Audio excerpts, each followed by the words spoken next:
గ్రామాల్లో 10-15 మంది మహిళలతో ఏర్పాటు చేసే డ్వాక్రా గ్రూపుల గురించి ప్రత్యేకంగా చెప్పాల్సిన పనిలేదు.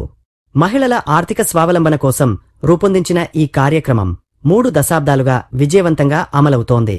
ఇదే తరహాలో పురుషులకు సైతం గ్రూపులు ఉంటే ఎలా ఉంటుందని ఆలోచించారు ఏపీ సీఎం చంద్రబాబు. ఆయన సూచనలతోనే త్వరలోనే పురుషులకు ప్రత్యేక డ్వాక్రా గ్రూపులను ఏర్పాటు చేయనున్నారు. చిన్న చిన్న ఇంటి అవసరాలకు, పంట ఖర్చులు, పిల్లల ఫీజులు సహా మిగతా చిన్న మొత్తాల కోసం అప్పుల ఊబిలో చిక్కుకోకుండా డ్వాక్రా సంఘాలు ఆదుకుంటున్నాయి. దాంతోపాటే నెలనెల కొద్ది మొత్తాలను అలవాటుగా పొదుపు చేసుకోవడమూ ఈ సంఘాల ద్వారానే అలవాటైంది. పైగా మహిళలు సంఘంగా ఏర్పడి అనేక ఇతర కార్యక్రమాల్లోనూ చురుగ్గా పాల్గొనే అవకాశాలు కలిగాయి. ఈ సంఘాలకు అతి తక్కువ వడ్డీలకే బ్యాంకుల నుంచి డబ్బులు ఇప్పించడంతో పాటు నెలనెల తిరిగి చెల్లించే ఏర్పాటు చేశారు. దీంతో వారికి చాలా అవసరాలు తీరడంతో పాటు అధిక అప్పుల బాధ నుంచి రక్షణ లభించింది. చంద్రబాబు ముఖ్యమంత్రిగా ఉన్న 1995లో తొలిసారి ఈ విధానాన్ని రాష్ట్రవ్యాప్తంగా అమలు చేయగా ఇప్పుడు ఈ సంఘాలు మరింత బలోపేతం అయ్యాయి. గత 30 ఏళ్లుగా విజయవంతమైన ఈ ఫార్ములాను ఇప్పుడు పురుషులకు కూడా వర్తింపజేయాలని భావిస్తోంది కూటమి ప్రభుత్వం.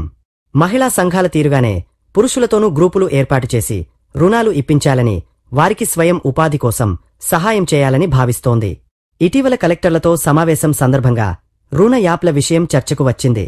అత్యవసరాలు, ఇతర చిన్న మొత్తాలకు పురుషులు తీవ్ర ఇబ్బందులు పడుతున్నట్లు అధికారులు సీఎం దృష్టికి తీసుకువచ్చారు.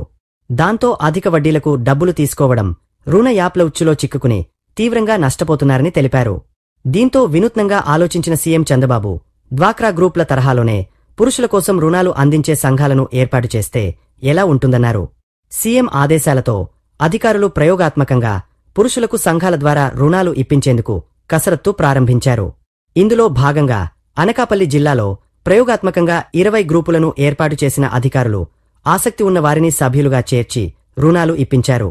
బ్యాంకుల్లో రుణాలకు తలకు మించిన నిబంధనలు ఉంటుండడం, రోజులు తరబడి తిరగాల్సి రావడంతో చిరు వ్యాపారులు, చిన్న ఉద్యోగులకు డబ్బులు లభించడం ఇబ్బందిగా ఉంటుంది. ఇలాంటి వాళ్లకు ఈ గ్రూప్లు ఆర్థికంగా అండగా నిలుస్తాయని భావిస్తున్నారు. పురుషులతో ఏర్పాటు చేయనున్న గ్రూప్లను కామన్ ఇంట్రెస్టు గ్రూపుగా పిలవనున్నారు. ఇందులో చిన్న చిన్న ఉద్యోగులు, వివిధ రంగాలకు చెందిన కార్మికులకు చోటు కల్పించనున్నారు. అంటే భవన నిర్మాణ కార్మికులు, ఆటో డ్రైవర్లు, లారీ డ్రైవర్లు, రిక్షా డ్రైవర్లు, వాచ్మెన్లు ఇలా వివిధ రంగాలకు చెందిన వారిని సభ్యులుగా చేర్చనున్నారు. 18 ఏళ్ల నుంచి 60 ఏళ్ల మధ్యనున్న వారిని ఓ సంఘంగా ఏర్పాటు చేసి వీరికి బ్యాంకు రుణాలు ఇప్పించనున్నారు. వీటిని వాయిదాల పద్ధతిలో నెలవారీ చెల్లింపులు చేయాల్సి ఉంటుంది. ప్రస్తుతం అనకాపల్లిలో ప్రయోగాత్మకంగా చేపట్టిన గ్రూప్ల ఏర్పాటు, తిరిగి చెల్లింపులను పరిశీలించిన తర్వాత రాష్ట్రవ్యాప్తంగా ఈ గ్రూప్లను ఏర్పాటు చేయనున్నట్లు అధికారులు తెలుపుతున్నారు.